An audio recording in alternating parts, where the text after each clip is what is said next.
आजी जेव्हा आली होती पोटामध्ये फार मोठी गाठ होती. गोळी मोठी होती, एवढं पोट झालं होतं कसं 9 महिन्याचं.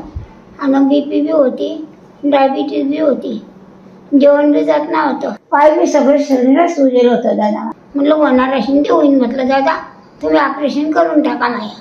आणि ती पोटामधनं आम्ही जेव्हा गाठ काढली फार मोठी गाठ निघाली. सगळं नवल कर की एवढं कसं काय. आणि नवलची गोष्ट अशी आहे की तुम्ही आज एवढं म्हणजे 85 वर्षाचं असून सुद्धा तुम्ही बरोबर आठवड्याभरात बाहेर.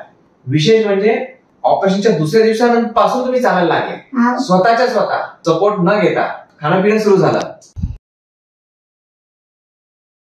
म्हातारपण आल्यानंतर बऱ्याच जणांना बऱ्याच व्याधी असतात. डायबिटीज, ब्लड प्रेशर, हृदयरोग अशा प्रकारच्या अनेक प्रकारच्या व्याधी असतात. परंतु ह्या व्याधींना फार जास्त महत्व दिलं आणि त्याच्यात जर का कॅन्सर आला तर कॅन्सर हा विषय बाजूला राहतो आणि मग कॅन्सर मधलं मरण हे काही बरोबर. एक चांगलं मरण येण्यासाठी कॅन्सर कुठेही असो बऱ्याचदा त्याला उपचार करावा. अनेक उदाहरणं या प्रकारची झालेली. आता 85 वर्षाच्या म्हातारीचं एवढी पोटातली मोठी कॅन्सरची गाठ, अंडाशयाचं कॅन्सर झालं होतं आणि ती गाठ काढली. अगदी दुसऱ्या दिवसापासून ती खायला प्यायला लागली. आठवड्याभरात तिचा डिस्चार्ज झाला. 15 दिवसात टाके काढून पेशंटला आज किमोथेरपीच्या गोळ्यांचा उपचार सुरू केलेला आहे. जळगाव सारख्या ठिकाणी सुद्धा एक उत्कृष्ट टीमवर्क अवेलेबल झाल्यामुळे या सगळ्या गोष्टी आजच्या तारखेला जळगाव सारख्या ठिकाणी शक्य होत आहेत. आज त्यांची एक मुलगी नाशिकला राहते.